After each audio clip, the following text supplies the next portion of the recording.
In this class we want to talk about resistance to change. For a start, people are creatures of habit, and for this reason we often resist change. We don't like newness. We don't like it certainly forced upon us.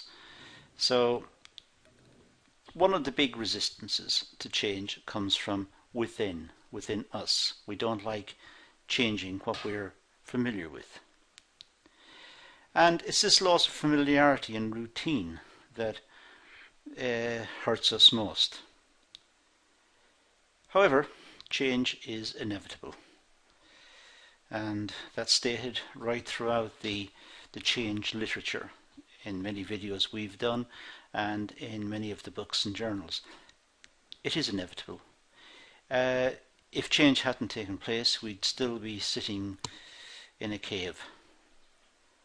Actually, we'd be sitting outside the cave because we wouldn't have worked out how to use the cave. But right since the earliest times, we have been subject to change, and we have sought change. Liz Clark, quite a famous writer in the area, believes that managers often underestimate the impact of change on people and handle change insensitively. And that may be a bit harsh, but sometimes we don't really understand the impact of change on people and on organisations, the full impact at least, and perhaps we only realise this a long time after the change has happened. So there is an element of understanding required when change is being proposed. We must recognise why people within an organisation are resistant to change.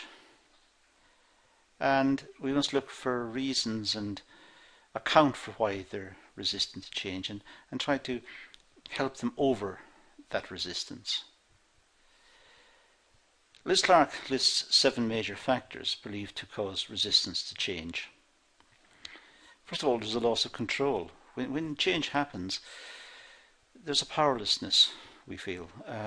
It happened, and there's nothing we can do about it. It's inevitable.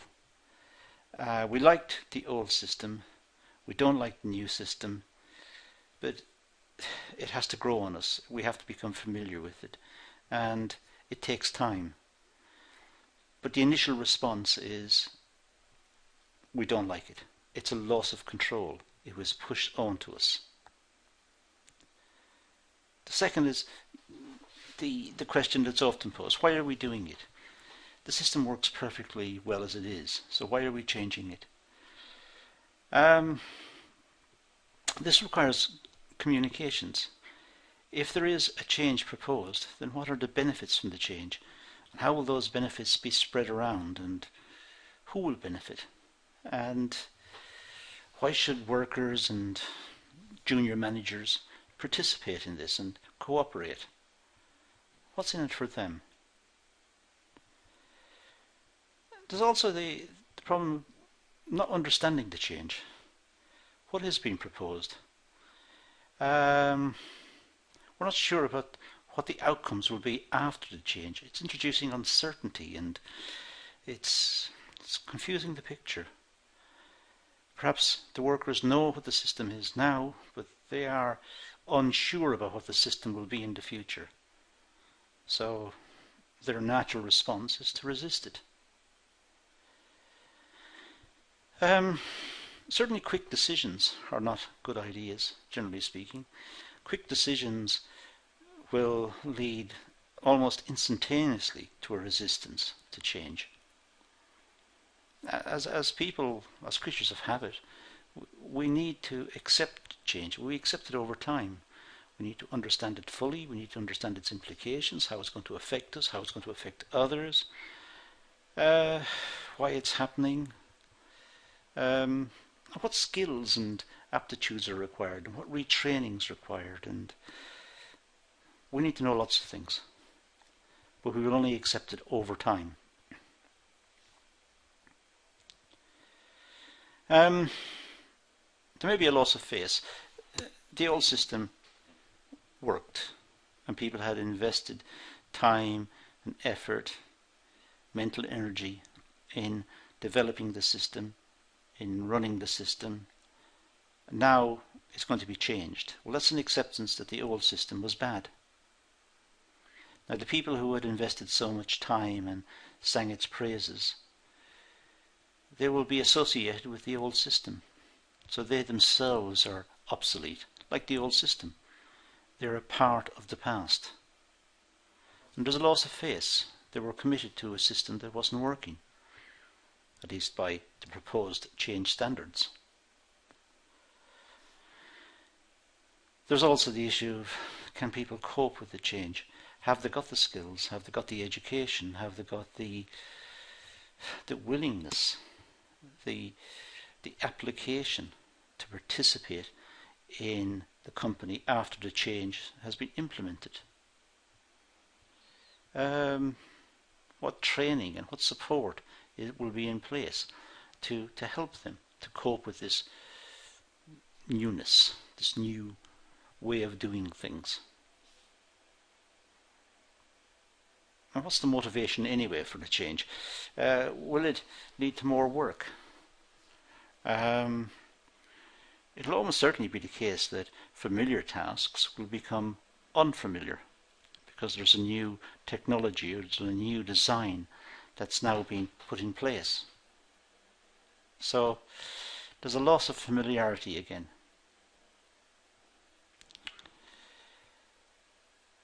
Valerie Stewart believes that workers resist change due to a lack of information, and she talks about 5 different types of ambiguity. First of all, there's the goal ambiguity, when the workforce do not know the objectives of the organisation. If they don't know what the objectives of the organisation are, then the workers find it difficult to participate fully. So if they don't know what the problem is, then they can't fix it, and they can't collaborate fully in some change that's going to be implemented because they don't know what the goal is in the first place. There could be data ambiguity. Sometimes people are making changes without full information. They're guessing that this is a better system, it'll work better than the previous system, but there's no data, there's no hard evidence to suggest this.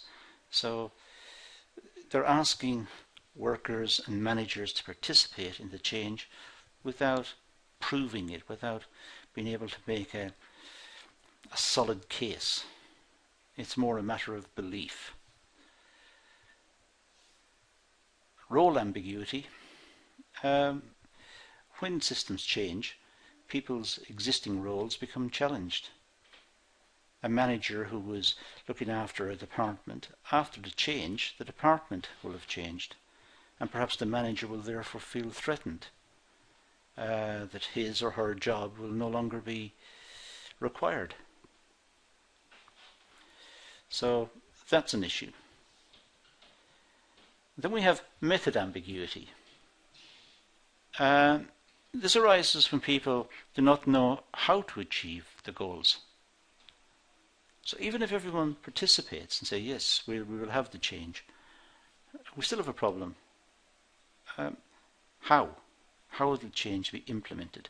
How will the change be managed? How will the change be run?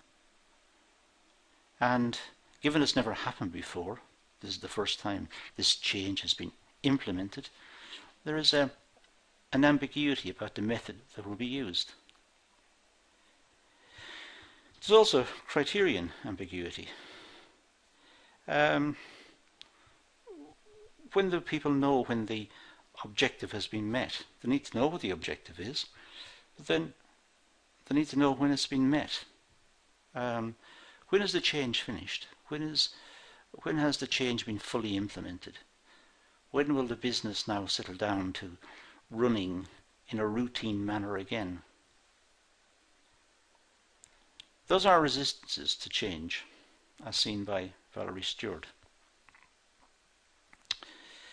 There can be resistances due to lack of information. These different types of ambiguity can overlap in some situations. And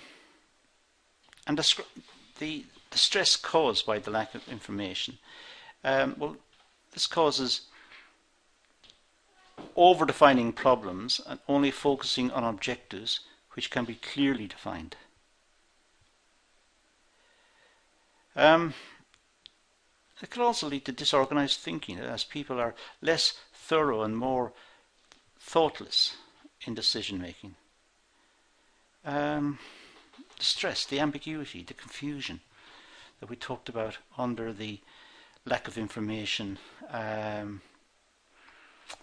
problem that's leading to resistance to change.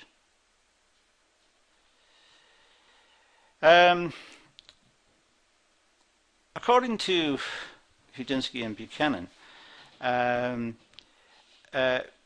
Bedian talks about 4 reasons for resistance to change. Self-interest. I stated earlier, people like their environments to remain stable. Their present situation may be favourable to them, and therefore they don't want to disrupt it.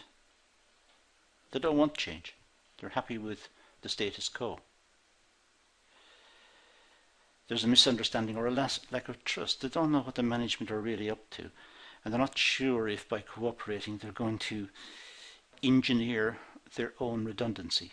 They're going to collaborate in a way that makes them superfluous. They're not required anymore. Not sure what will happen.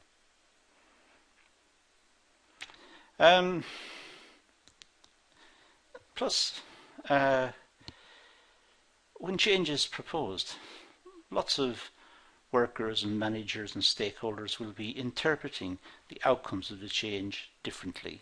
There will be lots of ideas and theories about what will happen in the future if the change goes ahead. And generally speaking, some people will adopt the worst scenarios.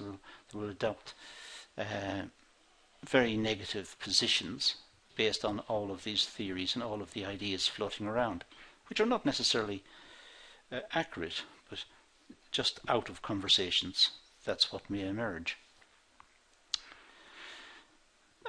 We don't like change, as I said several times. We find it stressful and it causes anxiety. So we just don't want it. We want life to go as it is now, if we can. So change is not something that we take too easily.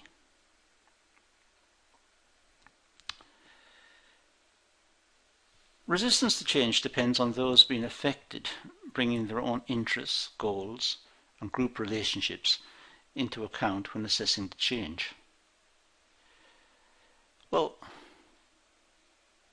when resistance to change is recognized, I think we have to also recognize that people are complex. They have families, they have friends, they live in communities.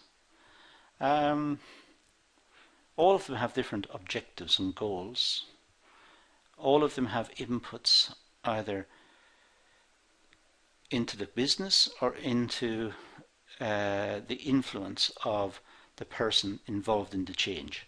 So perhaps a worker will talk to his family about the change, who may add to the anxiety because they feel threatened as well.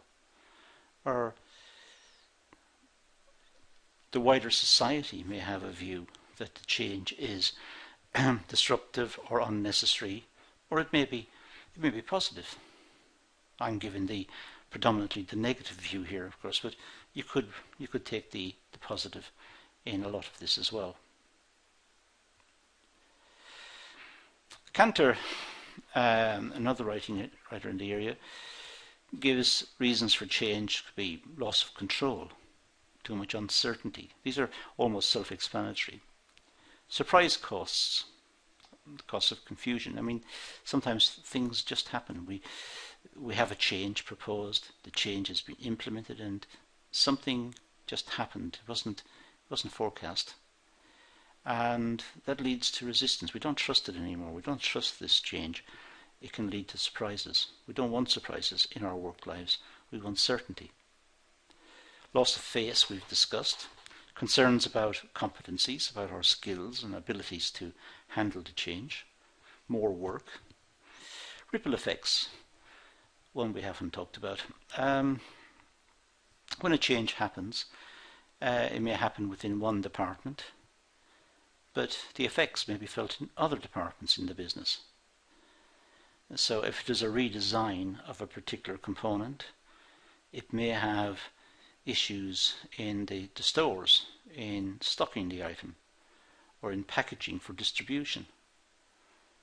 So sometimes changes are not confined to one local area. They have a ripple effect onto different people, different departments, different businesses, into society.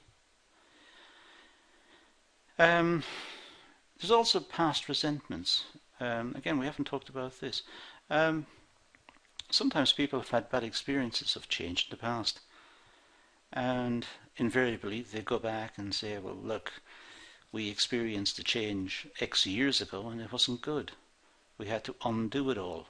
So what we've got works, so why change it now? Simply because it didn't work in the past doesn't mean it's not going to work now, but that's beside the point. The resistance to change is there because of past experiences.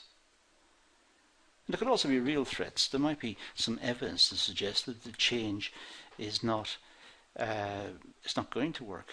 Perhaps there's doubts about the technology, or perhaps academics or governments or whoever have published papers or discussions to say that this change, if implemented, could be detrimental to society or a local community or whatever. We often get these discussions, particularly in the context of, let's say, nuclear power. There's always a debate about whether nuclear fission should be allowed, and how dangerous is it, and waste disposal and so on. So there's a resistance to change. Managers are seen as being in a different class to workers. This creates a division between the two sets of groups, and may also be a resistance to change there. For example, the managers may be very keen on the change because perhaps it will reduce the workforce, but increase the profitability and increase their pay, their salaries. Could be. In which case the workers will resist the change, will not cooperate with it. The management will want it, and this has happened in many industries over a long period of time. So there might be resistance to change because of mistrust on the part of management. So now we've seen quite a lot of areas that can affect change, a lot of issues that can affect change and can resist the change. So the fact that a change is proposed is not a smooth journey. It can be resisted at different levels and with different intensities. So that, I think, concludes this talk on the resistance to change. Thank you for watching.